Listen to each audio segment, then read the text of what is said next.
All right, everybody, welcome. It looks like we have almost everyone here. Welcome to the third session of the Chicago Region Clean Energy Series hosted by BP, Nicor, and World Business Chicago.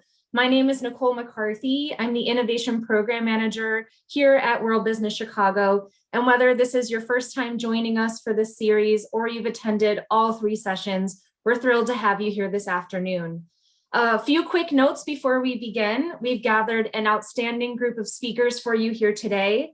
While the chat feature is enabled, we ask that you please submit any questions of our panelists using the Q&A feature during today's session. We highly encourage any and all questions that you might have. Please also note that today's session is being recorded. And now it's my pleasure to introduce Ampy Power, Executive Vice President of Innovation and Venture Strategy at World Business Chicago, to introduce today's session on CleanTech entrepreneurship.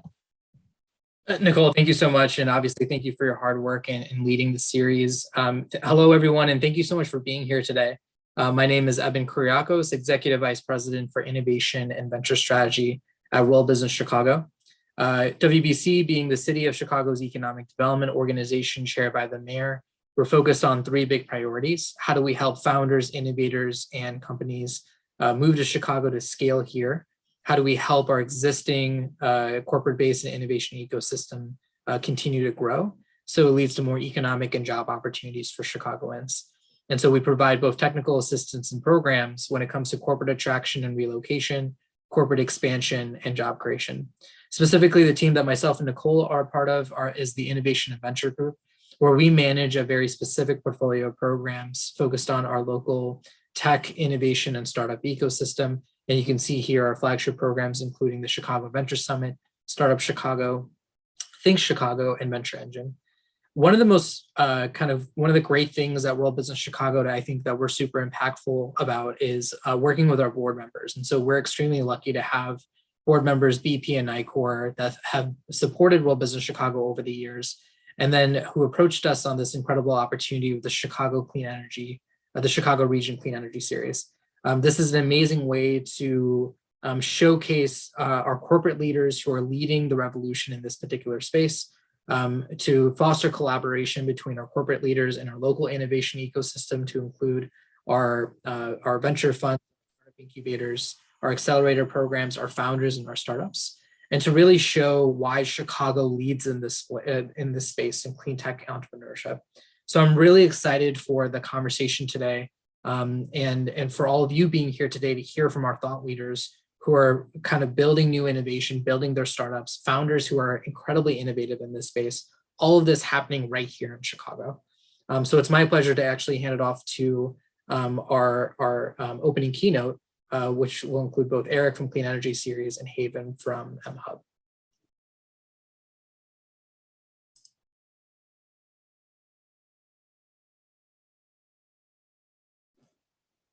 So it's my pleasure to introduce Mina from Nicor Gas. Great, thank you so much, Evan, and thank you, World Business Chicago and BP, for your partnership so that we can really elevate some of the great work happening here in our region. Good afternoon, I'm Mina Byers. I'm Vice President of Business and Community Development for Nicor Gas, and I'm delighted, before we talk to our panel of entrepreneurs today, to spend a few minutes with two amazing colleagues and partners in our region's climate innovation ecosystem. Erik Bikerts, CEO of Evergreen Climate Innovations, and Haven Allen, CEO of mHub.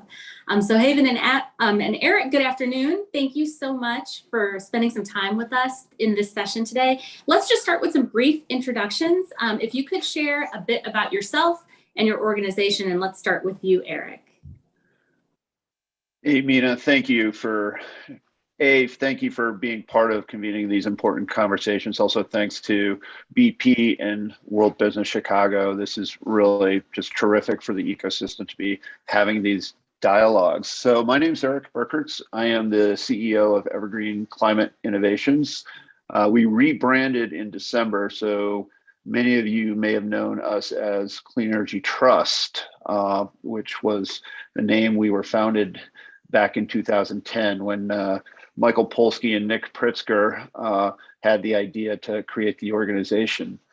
So we provide catalytic capital and support to startups that are working on clean energy, decarbonization, and environmental sustainability solutions. We execute our work primarily through something we call our 501 VC platform, which is, the name reflects the fact that we are a 501c3 not-for-profit, but we act in many ways as an early stage venture investor. And we've made 38 investments to date and are continuing to make new investments and see great opportunities every day. So excited about all the activity that's happening in the region. Great. Thank you so much, Erik. And Haven, let's have an introduction. Perfect. Thank you very much, Mina and World Business Chicago and team. I lead an organization called mHub. We launched just about 5 years ago with an effort to really lower costs and barriers of entry so that more people could engage in hard tech innovation and manufactured product related entrepreneurship. We have a lab right here on Chicago Avenue near Halstead, about 60,000 square feet, that currently houses over 200 startups that are building things from advanced manufacturing, med tech, and then naturally clean technologies and a lot of clean energy related work, just based on the amazing intellectual property, the industry that we have here, and we're a soft landing ground. You know, mHub with CleanTech, we've actually recently partnered with Nicor and Evergreen on building out an accelerator program, really to align industry and startups together, provide seed capital and resources and programming to help accelerate their growth.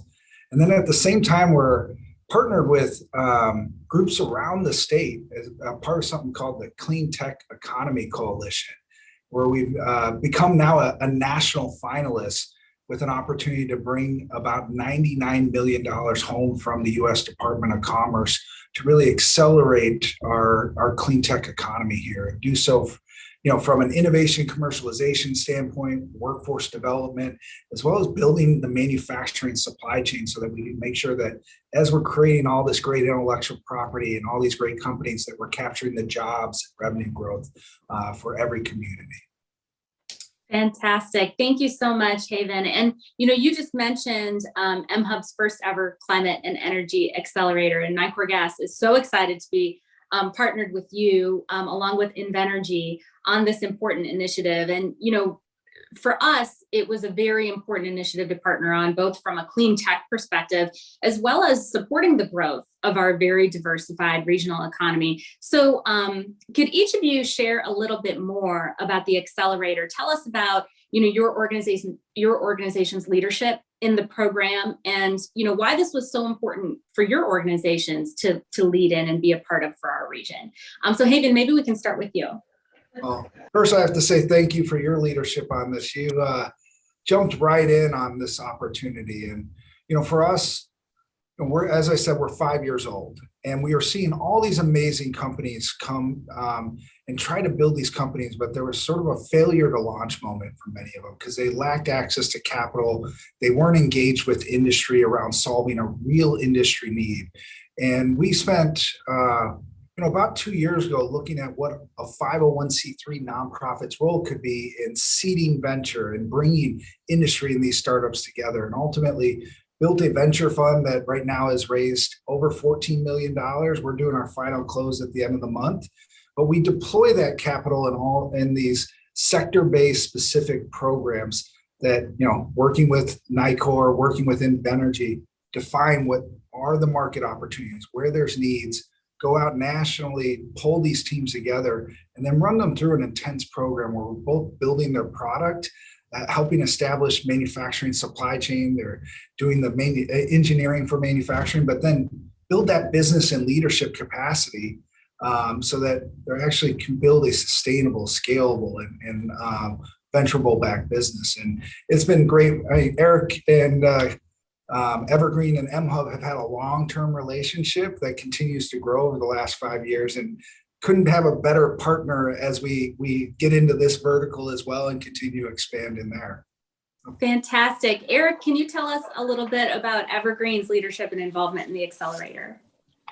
Yeah, well, Haven covered a lot of important points, but I think one of the most critical points and what we're most excited about is that the program, the Accelerator, is really focused on physical product, hard tech, with a very, very heavy overlay of manufacturing and advanced manufacturing. And when you look at the landscape, there are a lot of resources out there to help support entrepreneurs, but a lot of them are targeted towards software or digital technologies.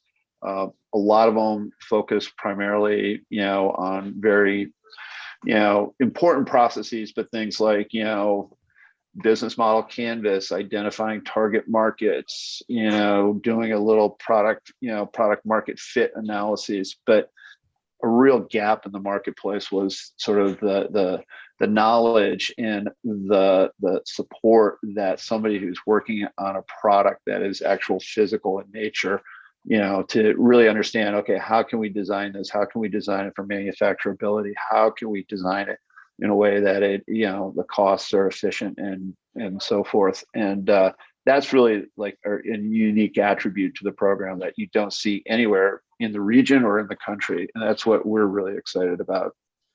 It's fantastic. And I know we're also excited because we've learned, as we've learned in our partnership with mHub and with Evergreen Climate Innovations, that, these startups that build their village here, their network, their resources, their ecosystem of partnerships, they stay in the state and grow their business and employ workforce and contribute to the economy. So we're really excited to see, the start of that long-term economic growth in clean tech in the state. So that's fantastic. Haven, you also mentioned the CleanTech Economy Coalition, who was just awarded $500,000, I think, in EDA's highly competitive Build Back Better challenge. And mHub was a driving force behind that effort. So can you tell us a little bit about that?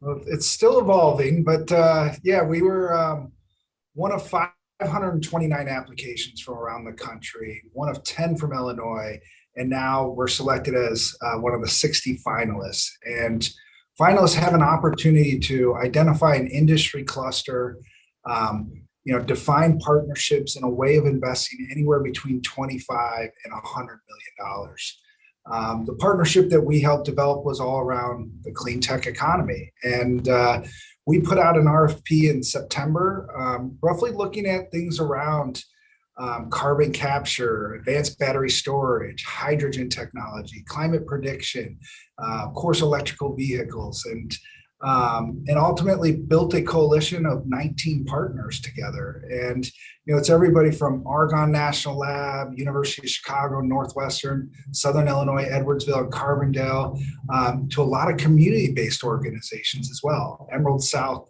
Development Collaborative. You got Greater Inglewood Chamber of Commerce, Elevate Energy, and Brightstar. And then groups like Evergreen and mHub that's really focused on that commercialization activity. We're excited about the potential. I mean, what we put in was a request for $99.3 million. And we're moderating that down to about $75 million for the federal government. But if we are able to win, what that will do is unlock another $60 million of investment from the private sector and the participating organizations.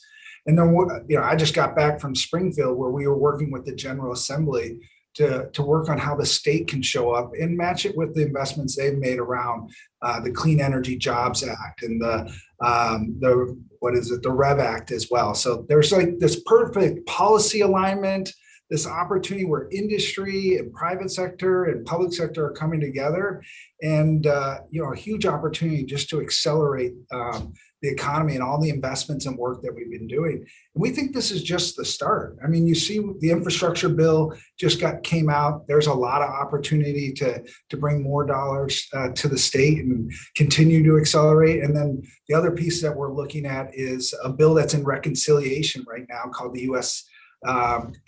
Competition Act, Acceleration and Competition Act, which is roughly looking at investing $250 billion into our manufacturing economy. And all these things with clean energy, why we are even in this space, highest growth opportunity, lots of jobs. And it's an area where we create intellectual property. And if we can capture the jobs, that's where the real economic multipliers can come into effect. Absolutely. And really with both of your organizations playing such an incredible role in access, right? I mean, I know at Nicor Gas, what we hear all the time from our, the businesses that we serve, from the communities that we serve is, well, we know all that federal funding is out there and we just don't know how to access it. And Erik, I know Nicor has been a long-term partner of Clean Energy Trust, now Evergreen Climate Innovations. You mentioned your rebrand. We've just reopened our second annual Multicultural Innovator Award with you, which is really looking to grow minority-founded startups in clean tech in the state. So Erik, can you share with us, what are you seeing in that evolving entrepreneurship landscape, and maybe share a little bit about how your new brand reflects that? I'll start with the second part of the question first on the brand, and then answer the first part. But when we were founded in 2010, we were branded Clean Energy Trust, and at the time, the landscape really was wind power, solar power, energy efficiency, batteries, and maybe biofuels, right? And that was the span of kind of where you were seeing innovation taking place. Fast forward to today, clean energy, those sectors are still very important, but now you're seeing every other facet of the economy just completely undergoing this transformational change. So, we're seeing terrific innovations in water technologies. We're seeing technologies around recycling and reuse, and innovations there. Reaply is a great example, right? We're seeing innovations in, food, alternative proteins. Chicago has this company called Nature's Find, which is just shooting the lights out in terms of how well they're doing with alternative proteins. Ag tech, every sector of the economy is undergoing change. So we needed a name change to kind of move away from clean energy to be more encompassing towards climate solutions.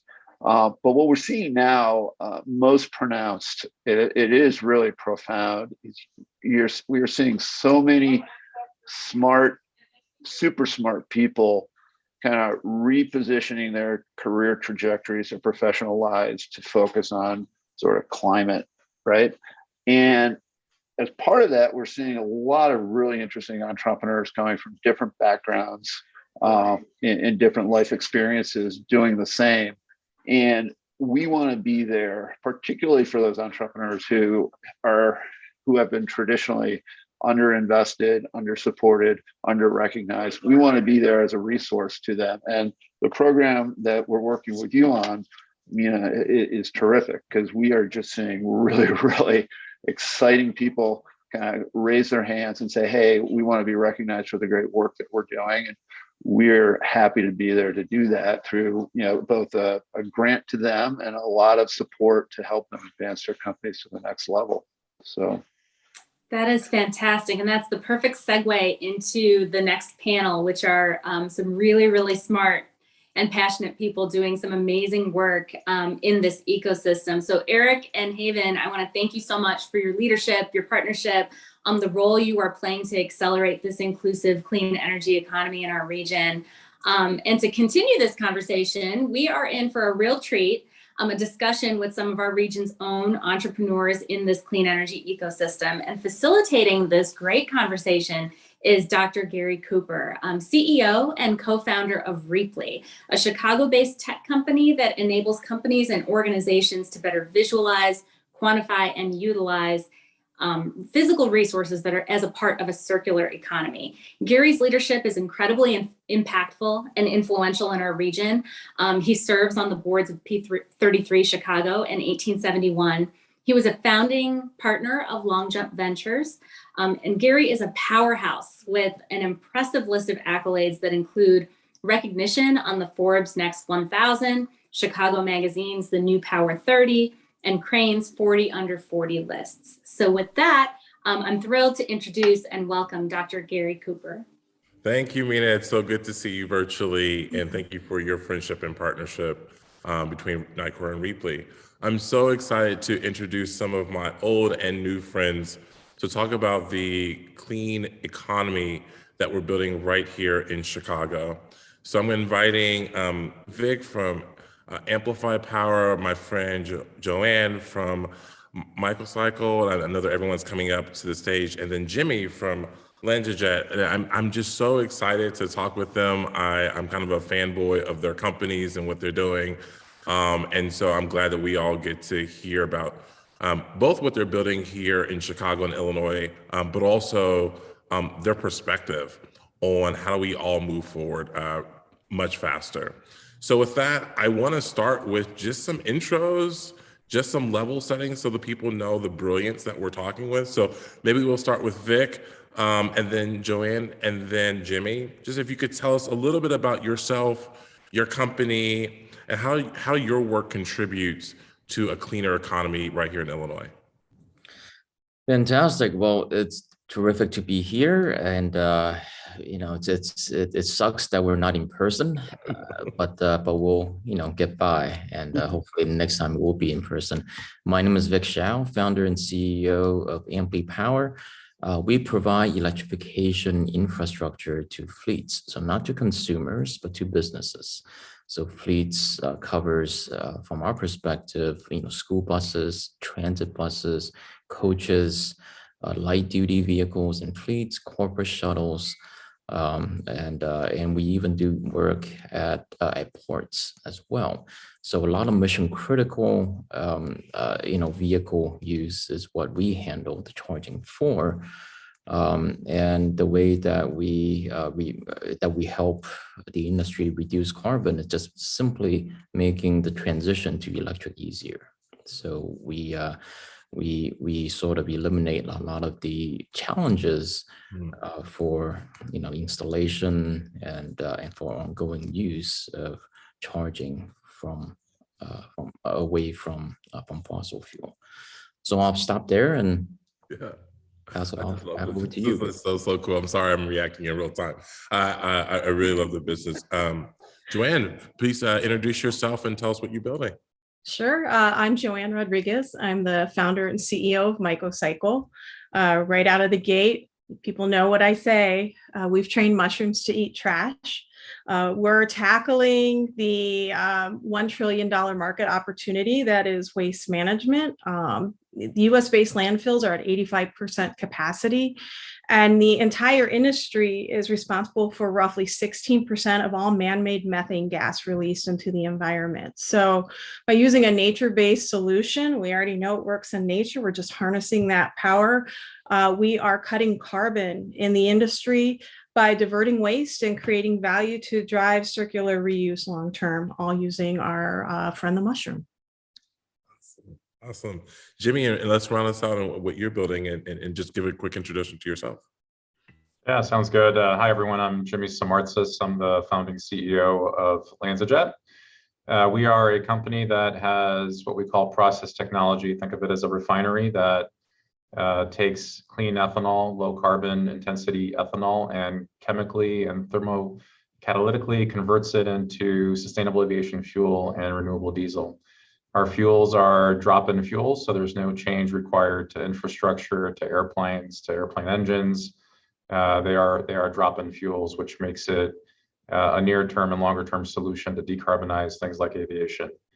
Generally speaking, aviation is a very tough sector to decarbonize. You have very expensive assets that have been put in place and are in operation that will last for a very long time.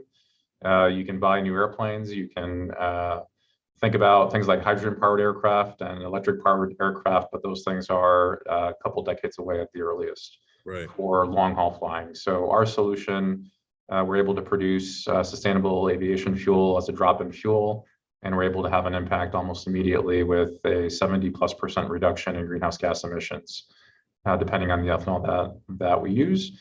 We are building our first refinery in Georgia, announced a new refinery here in Illinois, and have projects in places like the United Kingdom, Europe, and Japan, as well as Canada. So we're quite busy. I love it. I mean, we are here with some absolute all-stars of the CleanTech. I'm just so excited. I'm like kind of bouncing in my seat. This is all I do all day and read about these superstars. So let's start off potentially with a Chicago-based question. So The first question, this is open for anyone who wants to chime in. Can you talk about how Chicago's ecosystem and the partners within it are working together to become leaders in the clean tech and climate tech space? I'd love if you guys can kind of maybe highlight some, from your point of view, some strengths of our ecosystem, and then highlight maybe some places where we can get better to make sure that we're building the clean future here in Chicago and Illinois. I can start. Yeah, I mean, please. Chicago obviously is a big transit hub, right? Mhm. So I think there is a geographically speaking, there's a lot that we can do in transportation to reduce emissions, and using Chicago's geography to start. And of course, that's not even speaking of the manufacturing capability within the state of Illinois. So, just pointing out two aspects right out of the gate. Absolutely. And how do you think about that, Jimmy? How do you think about our current ecosystem, while you're building here in Illinois and Chicago, but where it has places where it can improve? Yeah, listen, I've been at this for quite some time, right? I started playing in this field back in 2008 before folks were really thinking that it could be feasible, right? And I think it was 2013 or so when we actually launched a Chicago-based initiative in partnership with Clean Energy Trust. I was with United Airlines at the time, and we were a leader in sustainability back then. We had Boeing, which is headquartered here in Chicago. We had the city of Chicago, the airports, and so on, all come together to figure out and assess what is it going to take to break down some of the barriers to commercializing this new industry. And that was, 8 years ago at this point, right? So I've always loved the energy in the city and how folks think about the importance of public and private sectors coming together to tackle really tough problems. And, for me, it started back then. It was actually a Midwest-focused group and study to sort of figure out how we unlock all this value here in the Midwest. And, it's pretty awesome for me to be now here headquartered in Chicago and in a driver's seat for at least the company, right, in terms of bringing that to life. I think we have amazing talent here with our educational institutions. We have folks here who understand, again, that connectivity between public and private sectors and needing to come together. And those are all great attributes, right? For us, we operate globally. So, it's hard to always, come back home and focus on what's needed here, which is why I was super excited last week when we announced our project here in Illinois to build the world's largest refinery using ethanol and converting it to SAF. And for me, a bit of a homecoming in terms of bringing all the pieces together and making that happen here in our home state. Absolutely. I mean, Joanne, I know we run in some of the same groups, so I'm curious about what you think about the ecosystem and kind of how it's been supportive of your business, but also where it can improve. Yeah, I mean, as somebody who spent decades in an industry that was producing the fourth largest waste stream going to landfill, it's interesting to be on this new side of building. I mean, we're just in our third year, so I'm relatively early stage by all accounts. This is our growth year, and we're really seeing that. The ecosystem has been foundational for my development because really understanding the basics of what you need for good business, particularly in the Midwest. I'm a Midwest girl. I grew up in Akron, Ohio. I've been in Chicagoland. My family's here. And I was a participant of the CleanTech Open National out of LA. And no offense to our West Coast friends and our East Coast friends, we see robust hubs, though, of clean tech development. And in the Midwest, we were barely represented. And, we're just kind of like snubbed. And maybe it's just the grit of the Midwest for me, but that made me really dig in and say, okay, how do we change this? I think what we could do better, though, is that I think it's great for software and digital technologies.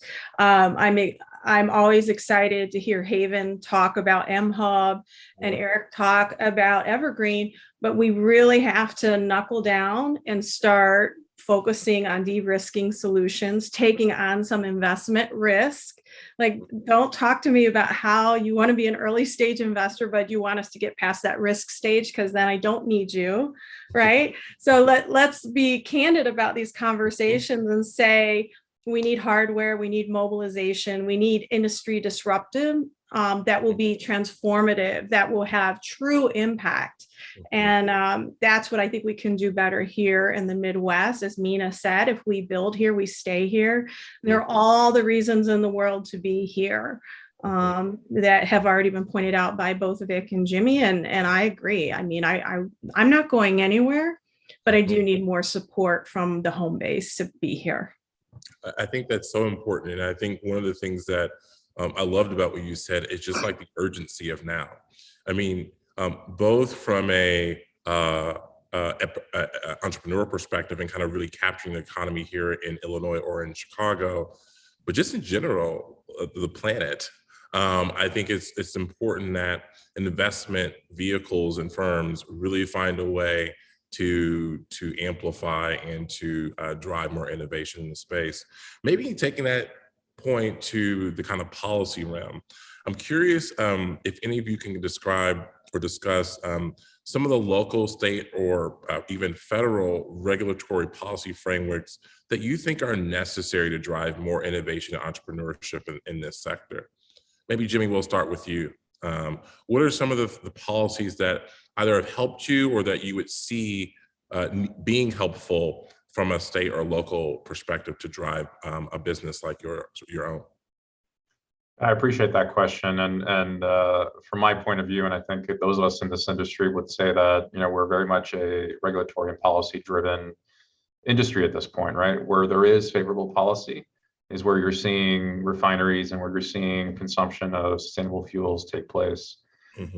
For us, we have been very much helped by the federal government. Our technology was actually developed in partnership with the U.S. Department of Energy and the Pacific Northwest National Lab. So it started there in 2010. Our facility in Georgia is supported by a federal grant through the U.S. Department of Energy as well. Our project in the European Union is supported by the European Union Innovation Fund. So having grants available to get construction, if you will, and to de-risk projects is super helpful.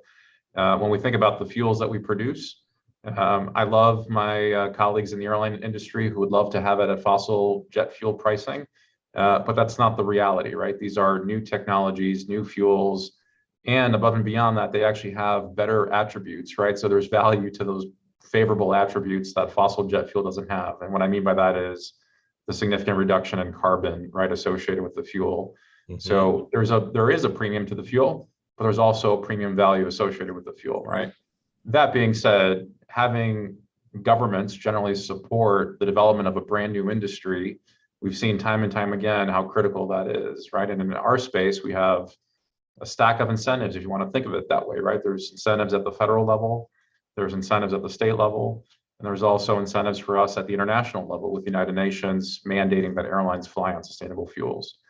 So generally today, all of sustainable aviation fuel is usually taken to California because California has a low carbon fuel standard and there's value there that helps bring down that price point of that fuel.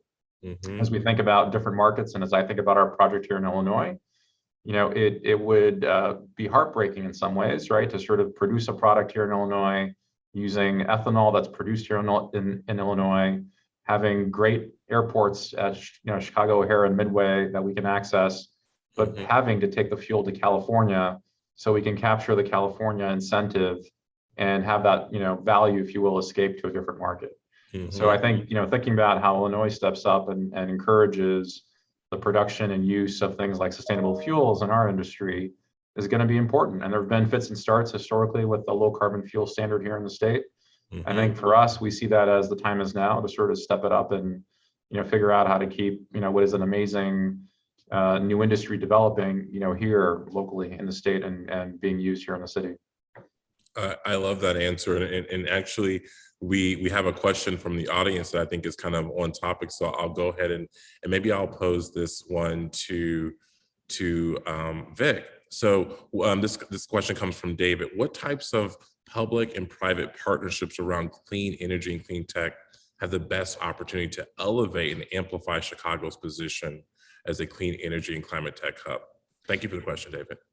Great question. And what oftentimes plays out is, is that a public legislative setting a target. And, in Illinois, this was most recently done in my industry for electric vehicles, 1 million EVs on the road by 2030. And I think that's really critical, having that target that everybody is aiming for. And, and look, I come from a clean tech background, so solar energy storage and now electrification has been, a lot of my work over the past decade. And what I've seen again and again playing out is, having the state setting or the federal government setting those targets and then having the private sector come in and invest and to, innovate and to meet those objectives is sort of the model that we approached these kinds of scenarios and have been successful at. I'll also, Gary, go back to your earlier question about within the state of Illinois as well as the federal government, what has been successful on the legislative front. Look, I would say that I'm currently speaking to you from California, and the reason why I'm here on the panel is because back in December of last year, Amply was acquired by BP, so we're now part of the BP family, and hopeful and hoping to deploy a lot of the electrification solutions in the state. I would say a couple of things on that front. First is that when the solution gets adopted in Chicago, in Illinois, then people pay attention because because if it works in Chicago in all kinds of different climates that in seasons across the seasons, then it's really going to work for the rest of the country, right? So I think it's important that we do this in Chicago. And secondly, I think for the state as well as for the rest of the country, having a integrated oil company, BP, transitioning to becoming multi-fuel and an energy company, proper delivering electricity as the new fuel type for transportation. Is also incredibly innovative and worth doing. And so this carries now back to your second question from the audience about the public-private partnership. And I think we're just bringing in all of these elements. It's sort of the perfect meeting of all of these points that we're trying to create for the local economy. I love that. And maybe to Joanne, one of the things, I get this question a lot about, how can governmental bodies and how can private companies work together? And my answer is always like, become a customer. I think it's a little rich for policymakers to say what their citizenry should be doing when their own government isn't operating in that new way. So I think it both spurs economic development in your state and your city, but also just shows that people that you are walking the talk. But I'm curious, Joanne, from your seat, what are some of the tangible things that you think could spur more public-private partnership in this space? I mean, I think you hit the nail on the head there, right? Is walk the talk. The city of Chicago, unfortunately, has a deplorable record in recycling and waste reuse. They've not been able to hit their own objectives set by the Climate Action Plan. And, the argument would always be that we just send our waste someplace else. We send it to Indiana. And so that really should long-term present an issue for people that are looking at climate action plans and resiliency plans. That's not the spirit of cooperation or job growth or anything else. But I think in terms of public-private partnership, we were the beneficiary of being awarded a Department of Energy grant through the Remade Institute. And in that, it's a match, right? I'm never one to say, okay, I just want it all for free. I think that there should be a lot of reciprocity in this. And so we have in kind to our dollar match as part of this team with MITRE Corporation, Mayo Clinic, Braskem. Braskem can be one of our customers. I mean, we're working on the polypropylene fibers that are in face masks and medical waste. So Covanta. So all of these types of collaborations being supported by the Department of Energy backed Remade Institute that's looking at advanced manufacturing and the circular economy in the US. I think those are foundational, those types of institutional developments that allow for business to drive innovation and be a part of these cooperative teams. We can't forget, and this is for the private sector and for the investment sector, that it's going to take approximately $6 trillion every year of impact investment into climate change innovations to help us meet the Paris climate goals set for 2030 and to help support the United Nations Sustainable Development Goals. And it pains me to no end that we are seeing greater success in the European markets right now with adoption of our technology because they've leapfrogged recycling and gone right into circularity because we know recycling doesn't work if there's volatility in the market. There has to be money, money, and money. And that has to be a part of all of these conversations. And I know, Gary, that you are intimately aware of that too, of where the value streams are. Yes. And if there's no imminent outcome for financial gain at the end, then people won't do it. And so I think that's those private public partnerships to really drive the infrastructure for change. And then the private side to drive the need and the willingness, the intestinal fortitude to try new innovation. And like ours, use a mushroom-based material and manufacturing as a new raw material. That's going to be what rises us all to the top and gets us to the clean economy that we need to be in. We don't have a lot of time. We really don't. I think that's such an important point. And I could probably note that maybe every other week I get an email from another state, from other countries saying, hey, move REAPWE to this country or move REAPWE to this state. So there is real competition where businesses are. And I think states and cities, municipalities who really take this next economy seriously might have an advantage for their populace moving forward. I'd be remiss if I didn't talk. I always say that I think the green movement should be a multicolored one. So I want this question maybe to start with Joanne. How, in your mind, how are we, if we are, ensuring equitable distribution of resources and opportunities to underrepresented groups in these emerging spaces like clean tech and climate tech? So especially as a woman on our panel, I'm really curious about that question in the way you see that. I mean, like, if permission to be very direct, please, but please. I feel like there's a lot of talk and not a lot of action there.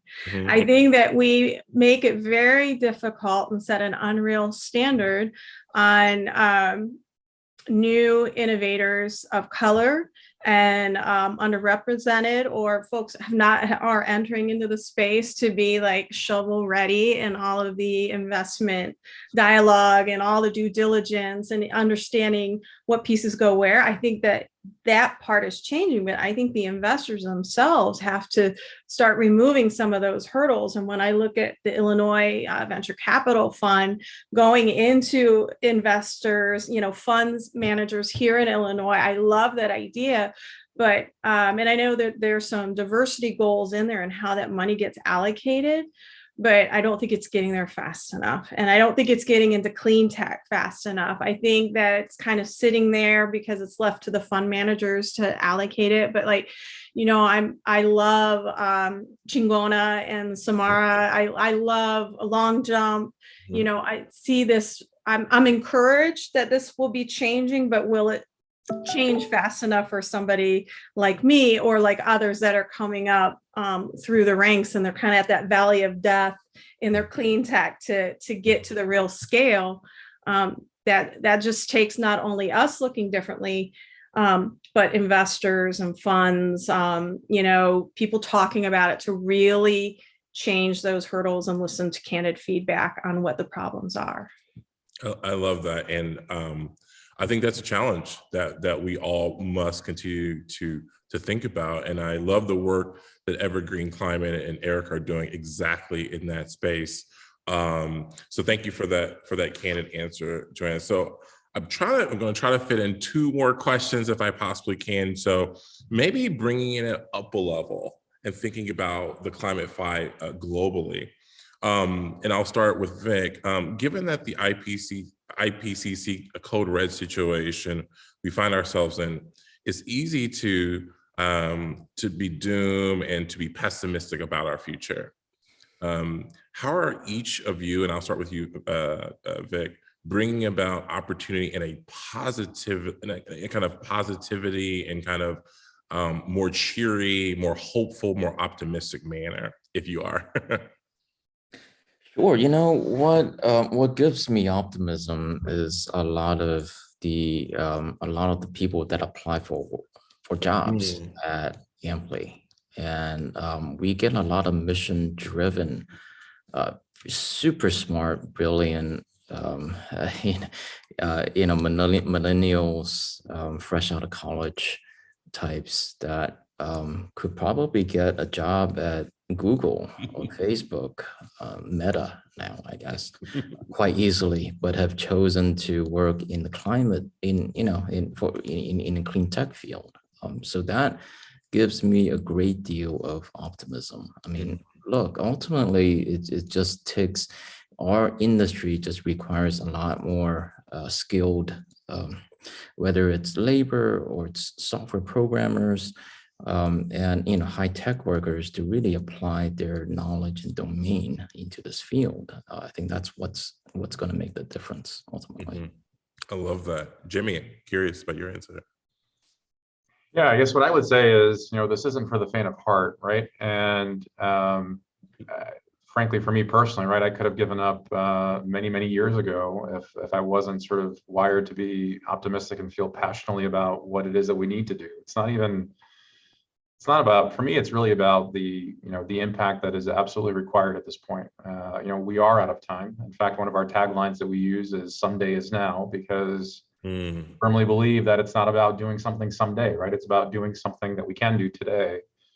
So it's critically important, right, from our point of view, and hiring folks that have that view as well is important. There's lots of obstacles in developing and deploying first of a kind technology, right? There's technical challenges with it. There's financing challenges with it. There's policy challenges with it. But every step of the way, we have been firmly believing in the fact that we need to do this because we want to leave, have a wonderful earth to leave behind for our children and our grandchildren and their, further children, right? We are out of time, frankly. And, for us, think about this, right? We've airplanes have a great safety record. And, every day we hop on a plane, we don't oftentimes think about, I don't think, how safe our airline industry truly is. But part of that is because of the safety associated with the fuels that we use and how we operate these aircraft. Imagine being the crazy person who comes forward to the CEO and says, "Hey, I think we should fly our plane on something that's not made from petroleum, right, and crude oil, but we can make it from, waste sources, or we can make it from corn, or we can make it from, pick your, starting point." That's an uphill discussion to have, right? But whether it's me and the, countless of others that have had that discussion, we've been successful at sort of tearing down these obstacles every step of the way. And that's what we have to do, right? We have to continue to sort of, power through this in order to be successful. There's no other option other than to be optimistic, right? Because we have to get there sooner rather than later. I love that. There's no other option. Joanne, please. I mean, I always lead off our pitch deck with "Imagine a world without waste." And that's why I'm here. I mean, right now we resource less than 9 to 10% that we ever manufacture, which means, 80 to 90% is going to landfill. And I really see a future where we can flip the switch on that and change the way that we look at waste as a resource. I'm a mom, I have 2 daughters. I have a nephew who's got a daughter. Like, I just see this future, maybe come back to Heart Center and, mom aligned with Mother Earth. But I mean, just what Jimmy said, and Vic as well, I'm encouraged every day that we get a new customer. I'm encouraged every day that somebody is taking my meeting. I'm talking about mushrooms eating trash, so, it gets met with a lot of skepticism. Can it work? Why would it work? Can you scale? There's a lot of preventative questions in there. And I'll take the question and turn around and figure it out. That's what we do. And I'm aligned with people that figure it out. I had one job posting last year. I had over 60 applicants for it within the first 48 hours. So, I mean, people want to work in mushrooms, right? And they see the power of nature and are inspired by what's outside their window. And that's what keeps us motivated. I don't have a choice to do anything but what I'm doing right now. I love that so much. And one of the things that it really stayed with me is what Vic said, is that I am so impressed by not just the team that we built at Reaply, but the teams that I see in other peer organizations in Chicago. I mean, the folks that come to work for us are coming from Amazon and Google and other places, or aren't going there once they graduate from college or graduate school. And that is, to know that the smartest people are working on some of the hardest problems, to me, is an optimistic future. So maybe just to round it, I know we have about 3 minutes, maybe we'll go around a minute each, and just, if you can tell me what's next in your company. I think the audience is really curious, either good or bad, what you're working on and what's up next. Let's start with Joanne. Well, we are going to do our first institutional round of investment. So if you're interested, just come see me. We are interviewing lead investors. We just completed our first paid pilot to scale, and we should have another 2 to 3 deployments within this first quarter. And we're already going to have to revise our earning projection for this year. So, I mean, it's all good news coming into 2022. I'm very encouraged. That's so awesome. Congrats. Thank you. Vic, please. Yeah, deploying our electrification solution in Chicago and greater Illinois together with BP. That's really what's next. And just to further add to the optimism from the last question, I mean, I'm just so excited and pumped about BP applying their scale to electrification. So our marketing position to fleet customers these days is, let's skip the pilot already. Let's go, full scale production now. Not only can we not wait, but together with BP, we've got the heft and the resources to do this for real. Awesome. My friend Jimmy, what's up next for you? Yeah, it's been an exciting 22 already for us. We started the year off by welcoming Microsoft and its Climate Innovation Fund as an investor, which was phenomenal. It sort of came in right at the right time, and it was a $50 million contribution from them to support what we're doing, which is fantastic. This month we announced our project in Illinois, which is great. And like Vic, we have some great supporters. We've got Shell as an investor in our company, Suncor Energy out of Canada, Mitsui out of Japan, and British Airways out of the UK. So we have projects that we haven't talked about publicly underway with all of them. So this year for us is going to be a big year about announcing new projects that we are deploying across the global landscape. But fundamentally, I have to get the refinery up in Georgia running and producing fuel, and that then sets the blueprint for the rest of what we're trying to do. So it should be a big year for us. Yeah, and same for me. We actually will be announcing partnerships with BP and Nicor really shortly. So, we have friends who are beyond the box listening in. So thank you all for joining us this afternoon. I literally am just a geek about what every one of you guys are working on and working on here in Chicago and Illinois. So thank you. And thank you WBC and Nicor for kind of spotlighting the real heroes who are doing the work here in Illinois. So I'll send it back to Emily, and thank you all.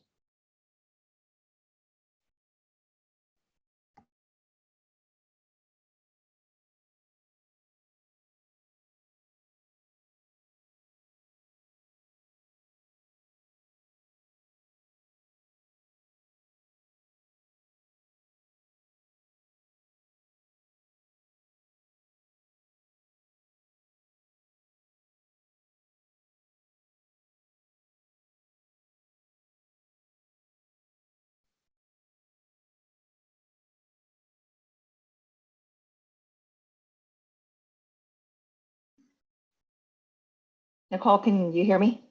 We can hear you. Thanks. That took longer than I expected to come off as a panelist. Anyway, just real quickly, I'm from BP, and I just wanted to thank Gary, Vic, Joanne, and Jimmy for really leading this conversation. As you can tell, BP is super excited about being in this space, and obviously very excited about what Vic is bringing to BP and also to the Chicagoland area. And loved what Joanne said about taking risk, and it's one of the things that we're constantly talking about is, are we taking enough risk? Are we doing those right things? And so just as Gary said, everything the panelists talked about, from my perspective, the optimism is just so energizing, and I really thank the panelists for giving us their perspective. And I may have to adopt, Jimmy, what you said, LaserJet's tagline is "Someday is now," because that's what I feel like. I feel like we're constantly behind, even though we're moving ahead really fast. And I love that smart entrepreneurs like you guys are in this space. As BP's VP of Future Mobility, I obviously get an opportunity to really see what entrepreneurs are doing, invest in the net zero and low carbon emission space.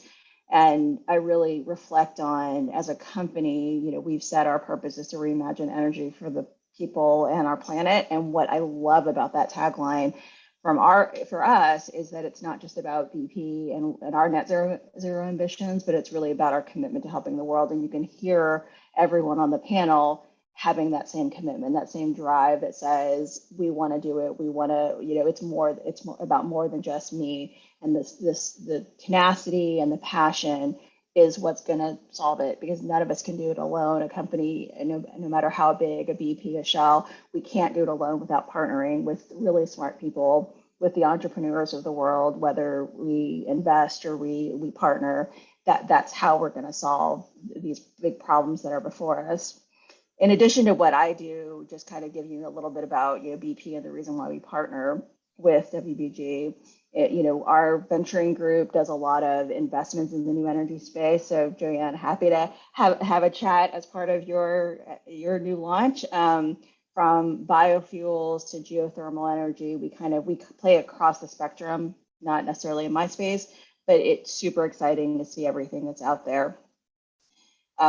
Really want to finally close out, in addition to the panelists, thank the World Business Chicago for really convening this series, because every time I attend one, I'm excited and re-energized to do more, do it faster, and it's so exciting to have everyone on the phone.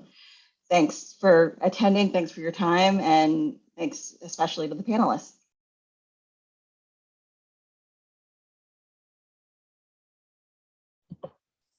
Thank you so much, Emily. We really appreciate you closing us out. And I will also just give another thank you to our fantastic panelists, to Emily, to our wonderful and enthusiastic moderator, Gary. I love how much you were kind of geeking out about our panelists. I was as well. And of course, to our audience for joining us today. We hope to see you back for our fourth and final Clean Energy Series session that will be held on Thursday, April 7th. And we'll cover accelerating Chicago region's hydrogen economy. If you would like to catch up on any sessions that you may have missed, you can find the recordings on World Business Chicago's YouTube channel. So on behalf of BP, Nicor, and World Business Chicago, thank you and have a wonderful rest of your day.